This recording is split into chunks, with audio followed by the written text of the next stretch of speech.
Hey, podcast family, welcome to Strategy Rewind. I'm your host, Miguel LeBron.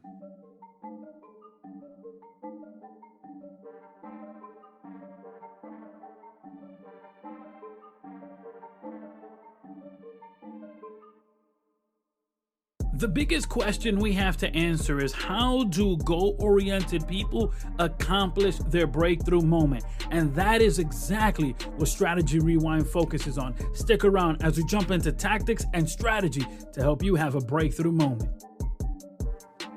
My experience in leadership began in the church. I've said this before, I've shared this story before, where my experience in leadership started off in my local church. In fact, my pastor, he was my mentor. He was a father figure and really helped shape the person I am today. But that's where my experience in leadership began. And also my experience in standing in public and speaking to a large number of individuals, well, that also was part of that experience. Now, before the first time I had the chance to stand in front of a crowd, before an audience, and speak to them, I had to obviously prepare myself with regards to studying, but I also had to visualize. It was one of the tools that were given to me by my mentors who helped me with regards of public speaking. They said, hey, you want to be able to see yourself in that moment, feel that moment. And so from a very early age, I've been doing visualization. Now, as I've gotten older, the way I visualize has matured, but I will admit that there was a moment there where my visualization shifted. And it was no longer about visualizing myself going somewhere or doing something or achieving. It was now an escape from everything that's happening in my life. And I just started daydreaming. Now, although daydreaming and visualizing uses the same tools, uses the same ability, muscles that we possess, they have different function. Visualizing is something that we do on purpose with the idea of seeing ourselves where we want to be. And it is a way to actually prepare our minds and our body for that moment. You feel that moment, you visualize it, what the crowd would react to when you speak or when you engage, or if you're going to go to an interview, right, a job interview, you can visualize that moment. What is it going to be like when you shake their hand, when you say your name? What is it going to be like when they ask you those questions? Because most questions in a job interview are fairly standard. Talk to us about your previous employer, talk to us about X situation or type of scenario. And so we can easily begin to visualize that moment and how we are going to respond and what that would feel like and what the reaction would be and what the outcome would be. That is visualizing. You're doing it on purpose. However, daydreaming is totally different. Daydreaming is just allowing your mind to wander and thinking of an alternative possibility, an alternative universe, and thinking of if I was somewhere else, or if I was someone else, or if I was doing something else. And oftentimes in that daydreaming, we tap into things that have zero to do with who we are and who we want to be. It's just a what if fantasy world. And so because of the conflicts, because of the challenges that I faced in my life, there were moments where I would just allow my mind to wander. No longer was I visualizing, but now I was just daydreaming. I was using the same muscles. I was using the same parts of the brain, but I was not actually using it in a purposeful manner. And I remember one day that there I was daydreaming, and I just felt this deep in my soul, this idea, this belief of, if you're going to invest time in thinking of possibilities, if you're going to invest time in seeing something that you want to happen, invest it in something that you're going to make happen, as opposed to just daydreaming. It would be more focused on purpose and more focused on where it is that I want to go. And so that shifted the way that I began to use that muscle, because I had really deviated. That was because of the problems, issues, conflicts, and etc. that life throws our way. It was really just an escape, but I had to return back to base. Now, even recently, something powerful happened on the way that I visualize. And this month of May, we're focusing on mental health. And to me, visualization and mental health are so intertwined. I mean, oftentimes we allow the situations to bog us down. We are so just caught up with emotion on what's happening or what may or may not happen, and we don't even see the possibility of something greater taking place. And so visualizing to me is just a powerful tool, and today's guest is going to even help us open that dialogue so much more. But I'll tell you this, it was as I was listening to the content of today's guest that really, for me, visualizing just opened up a little more. And so without further ado, it is my pleasure to bring to you today, to Strategy Rewind, Adrian Moreno. Adrian, thank you for being part of the program. Absolutely, man. Thank you so much for having me. Yes, sir. For those who aren't familiar with the amazing work you're doing, let them know about yourself. Yeah. So, well, let's put it this way. You know how whenever you start business, whenever you get into entrepreneurship, you typically challenge ideas that you once had, right? Like your ideas of, I don't think I can do that. When you become an entrepreneur, it's like, oh, I can. And so you climb this mountain, and then imagine this visual. You climb the mountain, and then you're like, you look down, you're like, oh, I did it. I'm great. I'm amazing. You feel great about yourself. But then you look up and you see a whole nother mountain there. And you're like, oh shit. And then you start doubting yourself even more. And then you have deeper insecurities come up. And I'm sure you can imagine, I'm sure you can attest to this. Being in entrepreneurship is probably the fastest way to personally grow yourself, right? You start having all these things come up. And so what I've seen is what tends to come up is imposter syndrome. Feeling like you're actually not good enough to do something despite already having a track record to say otherwise. Second guessing your decisions, feeling like you're not fit to be a leader, to lead people or to lead a team. And so what I do is, because eventually what these things do is they become mental bottlenecks, and they literally stop revenue growth. They stop, all kinds of expansion. So what I do is I go in and I help them remove those things from their minds and their nervous systems so they can just show up and be able to show up a lot better. Like imagine you're trying to like type on your computer, but you're typing an A and then a D pops up. You type a K and then a Q pops up. It's all kinds of jacked up, right? The computer, the hardware is not the problem. The software is a problem. So what I do is I go in and I upgrade it so they can get more out of themselves. And I do that utilizing what I like to call the resilient mind method. And this method was created based off of getting a handful of hypnosis techniques and a handful of NLP techniques and just blending them into into our own process. And that's what I do, man. I just help entrepreneurs get where they want to go without going emotionally bankrupt along the way. Awesome. For me, one of the early things that I encountered with regards to your amazing content, and we'll talk about your podcast and all your great content in just a bit, but one of the early contents that I really connected and gravitated to was when you were talking about visualization way back way. And that was one of the biggest one that I was like, yes, because oftentimes we don't talk about the power of visualization. So I want to kind of attack this in two ways. Number one, the power of visualization, and number two, the power of visualization as it relates to mental health. Wonderful. So let's talk about the power of visualization, number one, and that is you're always visualizing. So we're visual creatures, point blank, period. If I told you that you can close your eyes and picture a event happening and open your eyes and that event actually happening, sounds like a pretty interesting idea. And it sounds also like a bit of a woo-woo idea. Like, I don't think that's really true.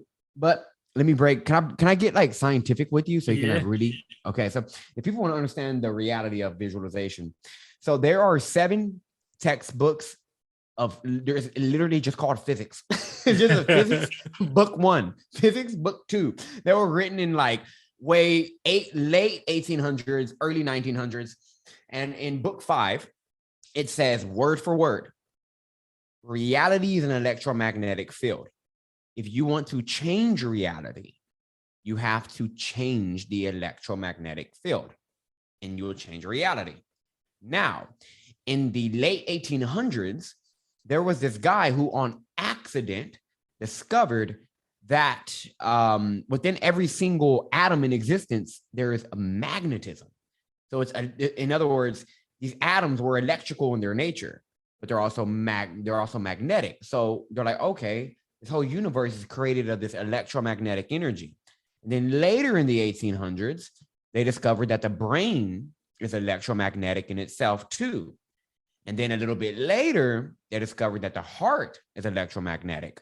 But what they discovered about the heart was that the heart is 5,000 times stronger in its magnetic power than the brain. But what this means is if you hook your brain up to an EEG machine and you think a thought, it will pick it up. It will like actually pick up. And the way it measures it is it will measure an electromagnetic unit of energy.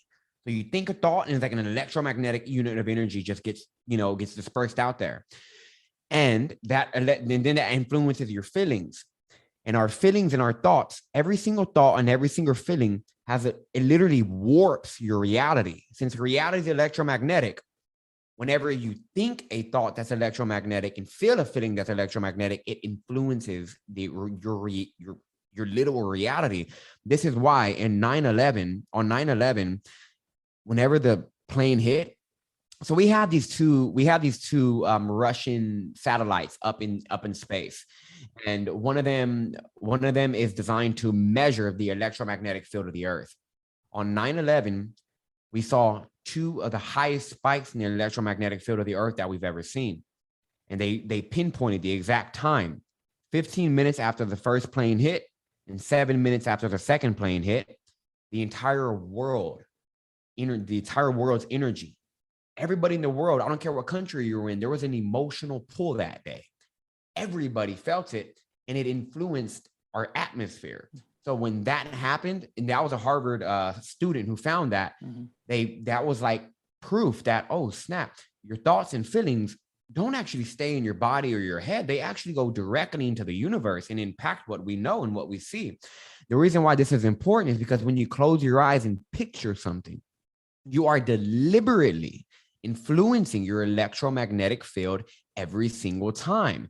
This is why whenever they did the study, and this was in Stanford, they did the study to see, they got 3 groups of people. One group of people, they shot basketballs. They practiced shooting basketballs for 30 days. The other group of people, they didn't practice shooting shit. They just think about it. Right. Well, one group was just a control group. They didn't even think about it. The third group, that was a group that thought about it. They said, if you're just going to close your eyes and visualize you're doing it. At the end of everything, the people who actually shot picked up 24%. The people who didn't shoot, but just visualized, picked up 23%.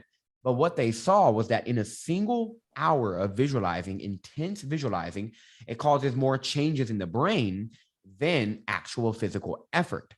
So that one is it physically changes your brain. But this is another important part. The only thing that influences the mind is images. Images is the only thing that words, you could say words and images, but words create images. So ultimately it's images. Images influence your mind. This is why when people tell stories, it moves you, because when somebody tells a story, you create your own mental movie of that story. Pictures are tremendously impactful. If you don't believe me, imagine biting into a freshly squeezed lemon. Your nervous system will respond to that image. This is significant because the brain is designed to accomplish whatever picture is given to it without your effort. That's the key. The brain is designed to accomplish whatever picture you give it without your effort. Just like a torpedo. Machines or torpedo, like a torpedo is a machine. If I want to hit a target, I program the target into the torpedo. I don't steer the torpedo all the way to the target. I program it there and it gets there. How do we do that with our minds? Deliberately giving yourself time every single day to give yourself a very desired picture that you want. The key here is, though, is you want to stimulate your nervous system. So feel it. Feel your nerve. Feel like the details of that picture. And what you're going to do is you're going to eventually give your mind a goal, and your brain's going to say, okay, step aside. I will automatically start making you think different. You're going to start acting different. You're going to start behaving different. And you don't need to do anything. Just get out of the way. Your job is to be very clear in communicating that.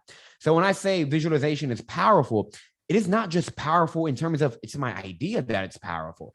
It is a scientific approach to accomplishing your goals, because reality is only a perception of your own. It's only a projection of your own perception. And your perception is the images you have in your mind. So if you create an image of you speaking on a stage, reality will reorganize itself and to make sure you get on a stage. By the time I got on my first stage, by the way, Miguel, I spoke to 46 people.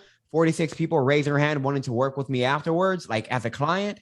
And every one of them was telling me, you just topped every speaker we've ever had at this event. And we've had big names at the event. And one of them asked me, have you been trained by this organization? And I was like, no. He was like, dude, your entire speech was like a framework. He goes, all of it was like how a trained elite speaker should speak.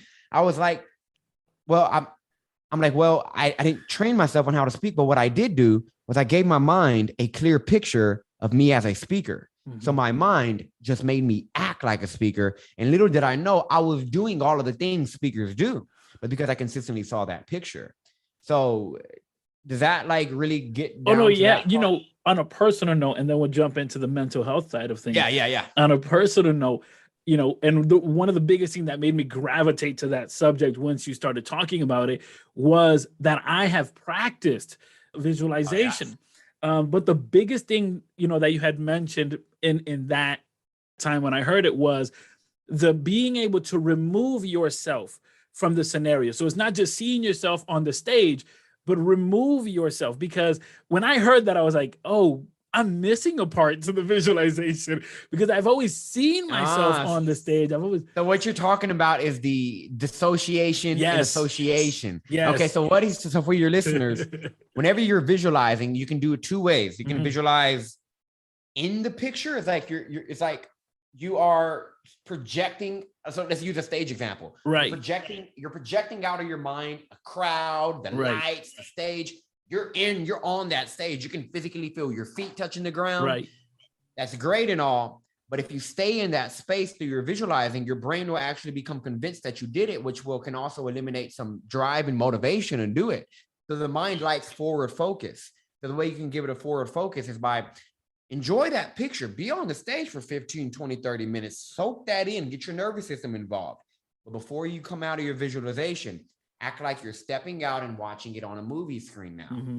Now your mind has forward focus. Instead of just in it, now it's forward focus in your brain. It's designed to see focus. It's designed to go for it. It's going to be like, oh, I am going to start doing that now. Yeah. So that is like, I'm really happy you brought that up because that's a very important part of it that a lot of people don't really, of people miss. Yeah. And I'll tell you what, I had missed that part. Like, since I don't even know how long, but just for a very long time, I had already been, you know, visualizing. And I'll say this, I think oftentimes people confuse visualizing and daydreaming.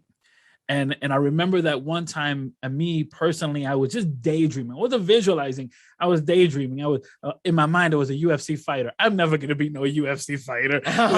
Okay.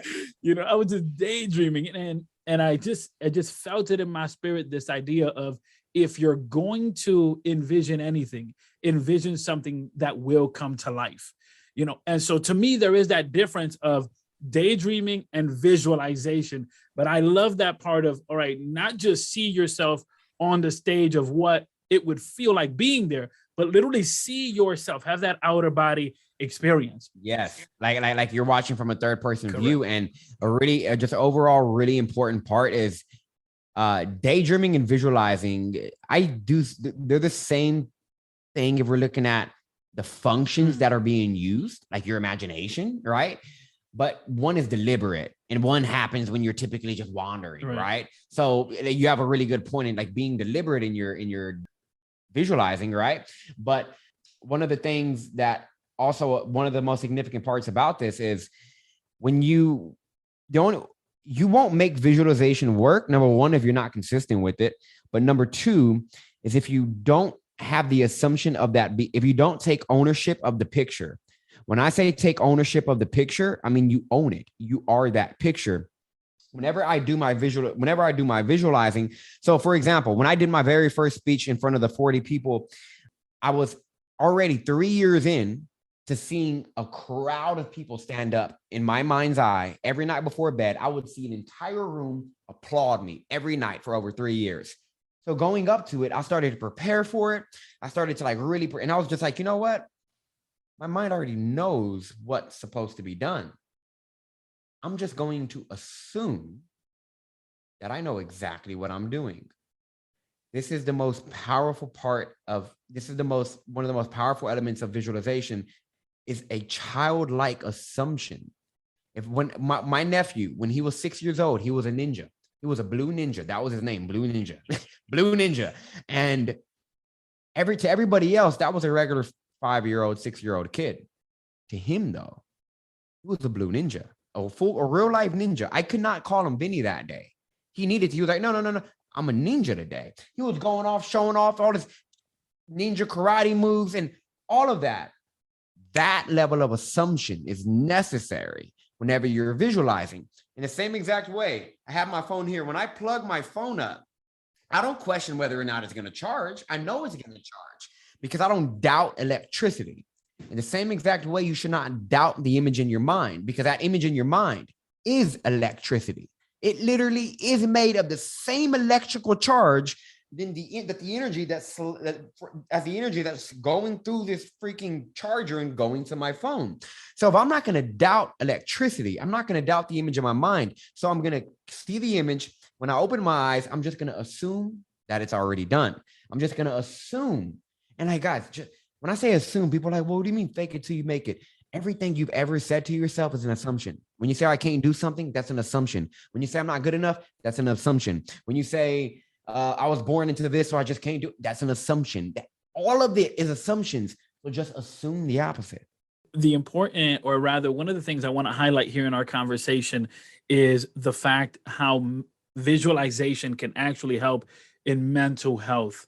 And we know that mental health is such a serious situation. It's such a serious topic, but I think that visualization oftentimes isn't explored or spoken enough about how it can actually help with mental health. So speak a bit about that portion of mental health and visualization. Can I tell you a story to answer that question so you really get it? I can create a mental movie in your mind. Okay, so I had a client who came to me, very successful client, making about $13 million a year, and doing great for himself.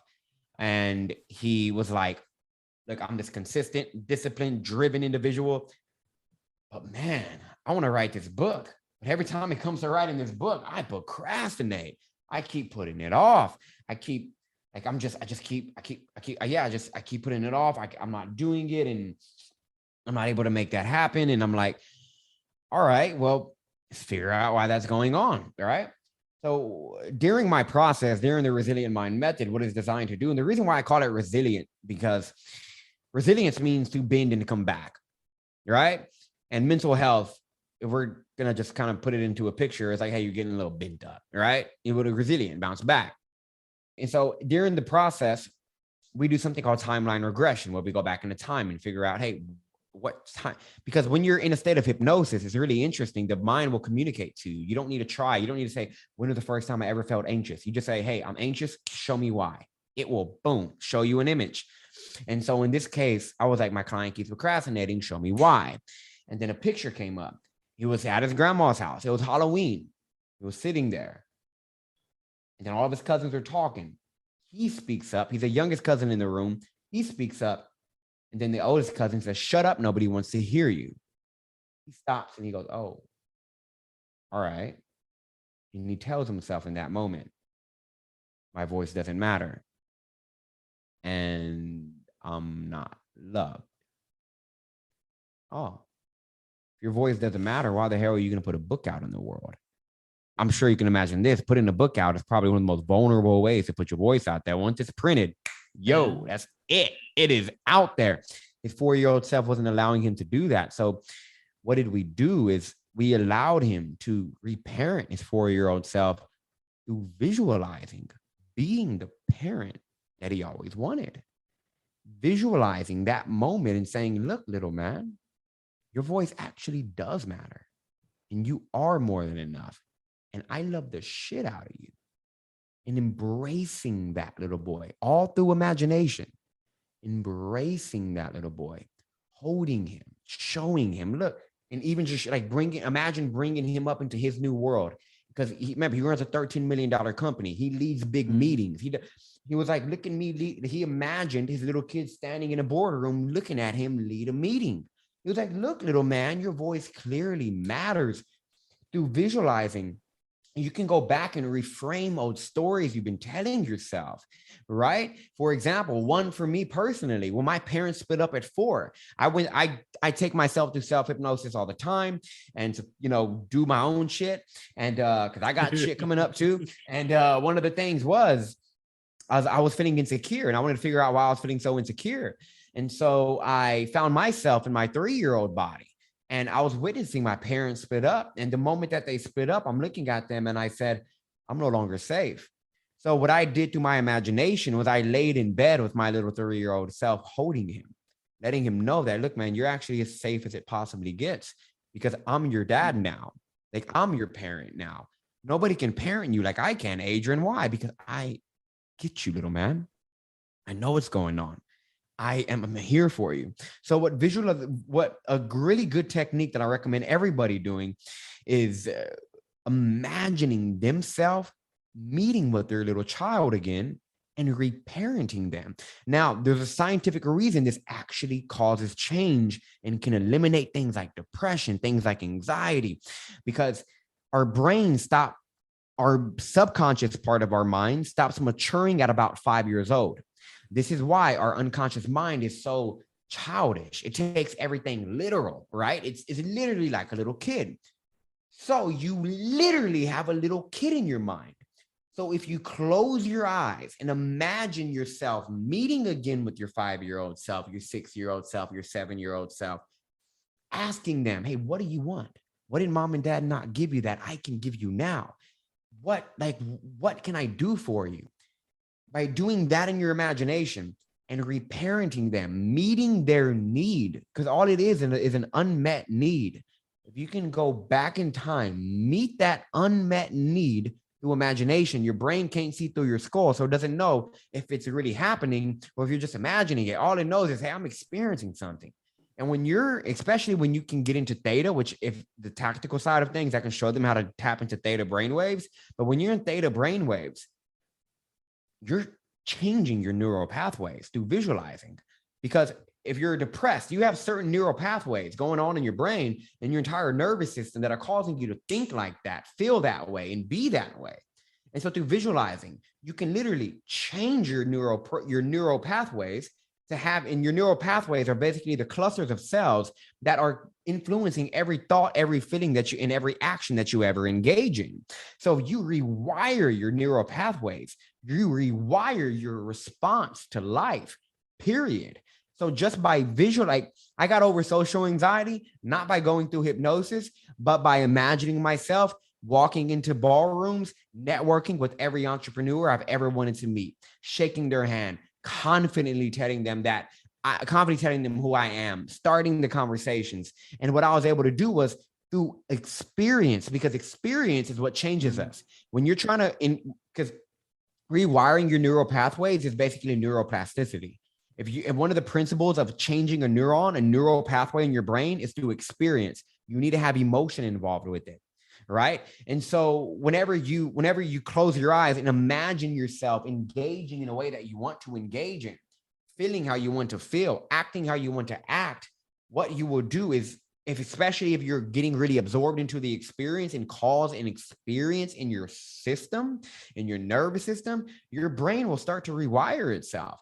So I'm not saying that visualizing and hypnosis is the key to solving mental health problems, but visualizing plays a tremendous impact on your change in your mental health problems, in changing your mental health condition. Even if you do other forms of therapy, somatic therapy, you take plant medicine, you take any of these kinds of healing. If you look at it, every one of them changes the picture in your mind.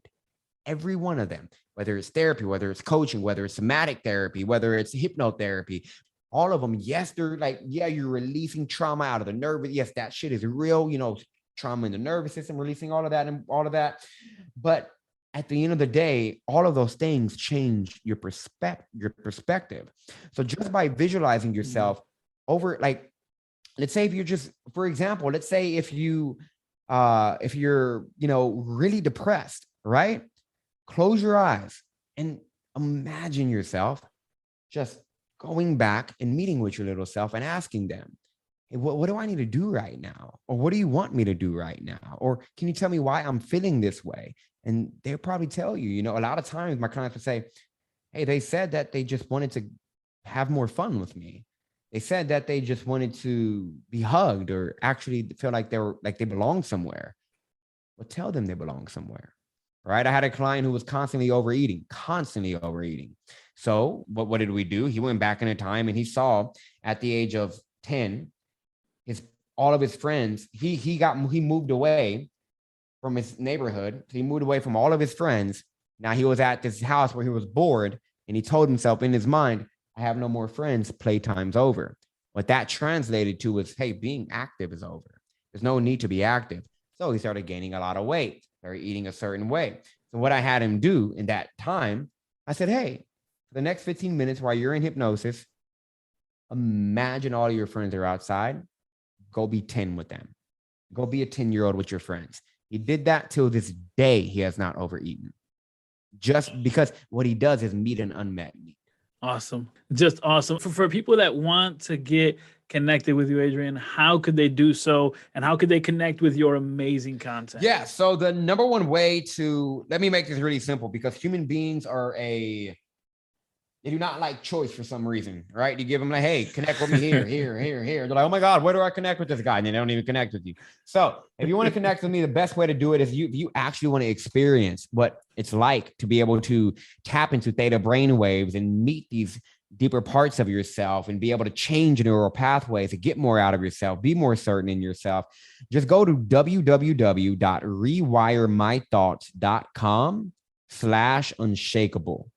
That's a free link. So I have that. So I do charge people for that. But when I do stuff like this, I have that specific link for any visitors who want to go there. But rewiremythoughts.com/unshakable. And I'm sure you're going to put that in the show notes. But when you download that, what it's going to do is it's going to take you to my Facebook. Well, one is check your email. You're going to get the hypnosis process.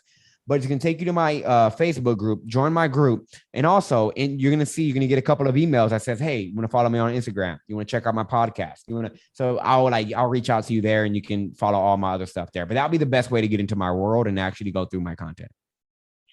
Adrian, I appreciate you so much for your time, your information, and just, man, the energy by which you speak. We're going to have to do this again. I appreciate it, man. Just let me know, man. I really appreciate you having me here, man. This is my jam. I love it more than anything. So thank you for the opportunity.